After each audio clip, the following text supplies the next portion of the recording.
আসসালামু আলাইকুম ভাইয়া ও আপুরা, সবাইকে পবিত্র মাহে রমজানের শুভেচ্ছা। কাছের এবং দূরের, দেশ এবং দেশের বাইরে যে যেখান থেকে বসে আমার এই ভিডিওটা দেখছেন, আশা করি সবাই অনেক বেশি ভালো আছেন, সুস্থ আছেন, ইমানের সহিত আছেন। আমিও আলহামদুলিল্লাহ আল্লাহর রহমতে সবাইকে নিয়ে অনেক ভালো আছি। নিয়ে আসলাম ছোট্ট আরেকটা ব্লগ, আশা করি সবার কাছেই ভালো লাগবে। আজ এখনও সকালবেলায় রান্না করে নিচ্ছি, আমি মুরগি রান্না করে নিচ্ছি টমেটো দিয়ে, আর একটা আলু দেব, ছোটো বাচ্চা আলু চায়, ওর জন্য একটা আলু দিতে হয়। তো এই টমেটো আলু দিয়ে মুরগির মাংসের ফুল ভিডিও আমার ইউটিউব চ্যানেল ও ফেসবুক আইডিতে দেওয়া আছে, আপনারা চাইলে দেখে নিতে পারেন। অন্য চুলায় ডালও আমার প্রায় হয়ে আসছে, ডালটাতে টমেটো দিয়ে ঘুটে দিয়েছি, একটু পরে এই ডাল বাগার দিব। পাতলা পাতলা ডাল রান্না করলে ভালো লাগে এই গরমে।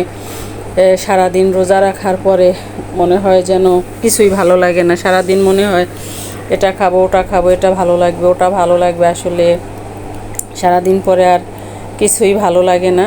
আমি লাউ রান্না করে নিয়েছি চিংড়ি মাছ দিয়ে। ভিডিওটা দেখতে দেখতে এই পর্যন্ত যারা চলে আসছে, প্লিজ একটা লাইক দিয়ে ভিডিওটা কন্টিনিউ করবেন। আমার এই ভিডিওটার কোনো অংশে যদি কারো একটু ভালো লেগে থাকে, আমার এই ছোট্ট চ্যানেলটা সাবস্ক্রাইব করে নোটিফিকেশন বেল আইকন বাজিয়ে দিবেন, যাতে আমি কোনো ভিডিও আপলোড দিলে সাথে সাথে নোটিফিকেশন পেয়ে যান এবং আপনি আপনার সুবিধা মতো ভিডিওটা দেখে নিতে পারেন।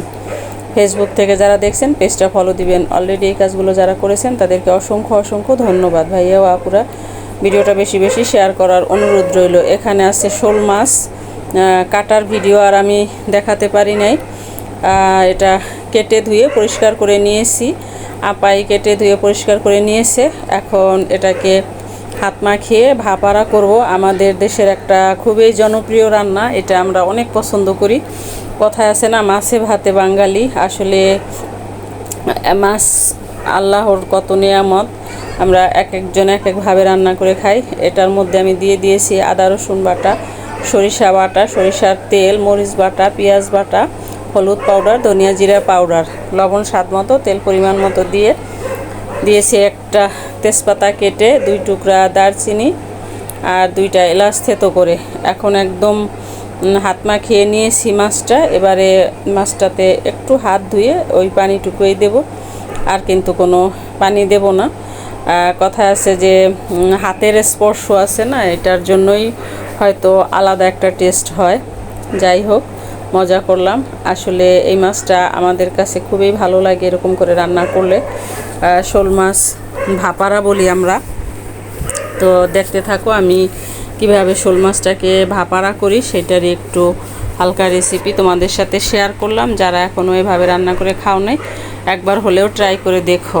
আমি মাছটাকে মেখে অন্য আরেকটা পাত্রে নিয়ে নিচ্ছি। এখন এই পাতিলটাতেই রান্না করব। খোলামেলা হইলে একটু রান্না করতে বেশি সুবিধা হয়, না হলে দেখা যায় যে মানে কেমন বেশি মানে চাপাচিপি হলে আমার রান্না করতে ভালো লাগে না। তো পাতিলে দিয়ে দিয়েছি আমি তেল। এবারে মাছগুলোকেও আমি দিয়ে দেব ওই মাখিয়ে রাখা মাছটা। তো সব সময় একরকম রান্না একরকম রেসিপি খেতে কিন্তু ভালো লাগে না, মাঝে মাঝে একটু চেঞ্জ করে খেলে কিন্তু ভালোই লাগে। তো এখন আমি মাছ দিয়েছি। এবারে আমি নেড়ে একটু মিশিয়ে নেব, যাতে আবার মাছটা তো বেশি নাড়াচাড়াও করা যাবে না, ভেঙে যায়। যেহেতু রান্না করতেছি, এটা কোনো ভাজা টাজা করি নাই, সেহেতু এটা রান্না করার সময় একটু সাবধানেই রান্না করতে হবে। তো আমি এখন নেড়ে দিচ্ছি। দেখো আমি কিভাবে রান্না করতেছি। গ্যাসের পাওয়ার অলরেডি কমে গেছে, এখন বাজে 12টা। আমার রান্না সব শেষ, শুধু এই মাছটাই বাকি আছে। আর অন্য চুলায় আমি ভাত দিয়ে দিয়েছি। তো আমার ছেলের বন্ধু আসবে আজকে, তো সেই জন্যই আর কি চিকেন রান্না করলাম। আমরা এই মাছ খাবো, লাউ খাবো, কিন্তু চিকেন এখন আর খেতে ভালো লাগে না। বাচ্চারা কেন জানি প্রত্যেক দিনই চিকেন খেতে পারে। আমারও মাছ পছন্দ, তোমাদের ভাইয়ারও মাছ পছন্দ। আমরা মানে চিকেন ওরকম একটা বেশি পছন্দ করি না। আমি 2টা আইটেম থাকলে মাছটাই ফেভারিট করে নেই, না হলে দেখা যায় চিকেন খেতেই হয় বাধ্যতামূলক। তো যাই হোক, এখন এটাকে বসিয়ে দিয়েছি। এখন একটুখানি পানি দিয়ে দেব, জাস্ট মাছটা সেদ্ধ হওয়ার জন্য, না হলে তো আর মাছটা সেদ্ধ হবে না। এই যে এইটুক পানি দিয়ে দিয়েছি, আমি কিন্তু আর কোনো পানি দেব না এখানে। এখন মাছটা সিদ্ধ হওয়া পর্যন্ত অপেক্ষা করব। যারা এখনও শোল মাছ ভাপারা বা এইরকম করে রান্না করে খাও নাই, তাদেরকে বলবো একবার হলেও ট্রাই করে দেখার জন্য। আমি গ্যাসের ফ্লেমটা দেখালাম যে তোমাদের গ্যাস কিন্তু কমে গেছে। আর এখানে লাল লাল আর কাঁচা সবুজ মরিচ কেটে নিয়েছি এর মধ্যে দেওয়ার জন্য। আমি কিন্তু লাল মরিচের গুঁড়াও দিয়েছি, মরিচ বাটাও দিয়েছি। মাছ আবার আমার কাছে একটু ঝাল ঝাল না হলে দেখা যায় যে ভালো লাগে না, তো আমি আবারও একটু নেড়ে মিশিয়ে দিলাম। এখন চুলার আগুনটা মিডিয়াম হিটে করেই রেখে দিব, কারণ এটা বেশি নাড়াচাড়া করলে ভেঙে যাবে। আর আমি খুন্তি দিয়ে এরপরে আর নাড়বই না মাছটাকে। এরপরে আমি মানে লুসনি দিয়ে আস্তে আস্তে ঝাঁকিয়ে ঝাঁকিয়ে রান্না করব। তো দেখতে থাকো, আশা করি সবার কাছেই ভালো লাগবে। আসলে রমজানে ব্লগ তৈরি করা অনেক টাফ, কারণ সারাদিন রোজা রেখে দেখা যায় যে আমার রান্না করতে করতে এই দিনের বেশিরভাগ সময় চলে যায়, কারণ সকালে গ্যাস থাকে না, সকালে রান্না করে নিতে হয়। আবার বিকেলবেলায় ইফতারি তৈরি করতে হয়, তখন তো গ্যাস টোটালিই থাকে না। তখন আমি রান্না চুলায় আবার ইফতারি বানাই। তো সেই জন্যই আর কি বললাম যে সারাদিনের অনেকটা টাইম আমার রান্না করতে করতেই চলে যায়। সেদিক থেকে আর ভিডিও করা বা অন্যের ভিডিও দেখারও তেমন একটা সময় পাওয়া যায় না।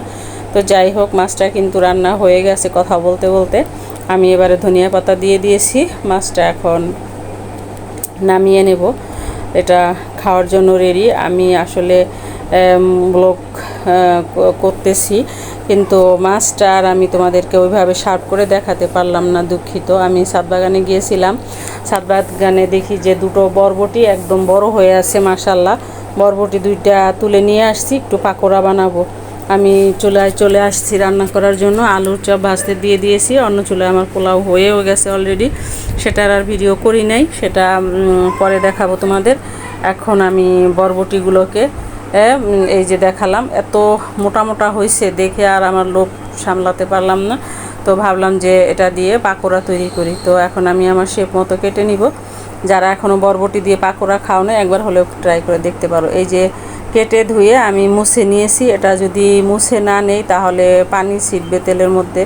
তো মুছে নিয়েছি একদম সুন্দর করে, অনেকটা বেগুনির মতো। তো কিসের বেগুনি, বেগুনির চেয়েও টেস্ট হয়। তো আমি এখন তেলের মধ্যে দিয়ে দিয়েছি। যেই বেসন দিয়ে আমি আলুর চপ বানিয়েছিলাম ওইখান থেকেই বেসন আছে, সেটার সাথেই আমি চুবিয়ে চুবিয়ে দিয়ে এখন কড়া করে ভেজে নিব। তো ভালোই লাগে। আমি তো বয়স পরে দিয়েছি, আগেই খেয়ে নিয়েছি। এটা এতটা টেস্ট হয়েছে, বেগুনির চেয়েও টেস্ট হয়েছে। আমার ছোটো ছেলে তো সবজি টবজি কম খায়, সেও 2-3টা খেয়েছে। তো আমি সবগুলোকে একে একে এর মধ্যে তেলের মধ্যে দিয়ে দিছি। এখন আমি একটা একটা করে ভেজে তোমাদের সাথে শেয়ার করতেছি। একদম লাল লাল করে এটা ভেজে নেব। যত ক্রিস্পি হবে এটা খেতে ততটাই টেস্ট হবে। তো এই যে সবগুলোই দিয়ে দিচ্ছি আমার ছোট্ট কড়াইটাতে যতটুকু আটে। তো আসলে মাটির চুলায় রান্না করলে তো ওরকম সুন্দর সুন্দর হাঁড়ি পাতিল সব নোংরা করা যায় না, সেই হয়তো মানে একটা কড়াইতেই রান্না করে নিতে হয়, যে এটাতেই আমি পেঁয়াজ আলুর চপ বেগুনি সবই ভেজে থাকি।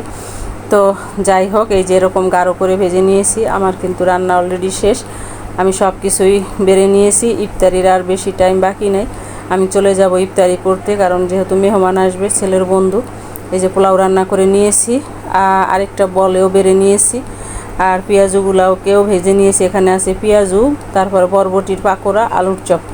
ফিরে আসবো নতুন কোনো ভিডিও নিয়ে। সে পর্যন্ত সবাই ভালো থাকবে, সুস্থ থাকবে, আমার জন্য দোয়া করবে, আমিও তোমাদের জন্য দোয়া করব। ভিডিওটা আর লম্বা করব না, আজকে এই পর্যন্তই। আল্লাহ হাফেজ।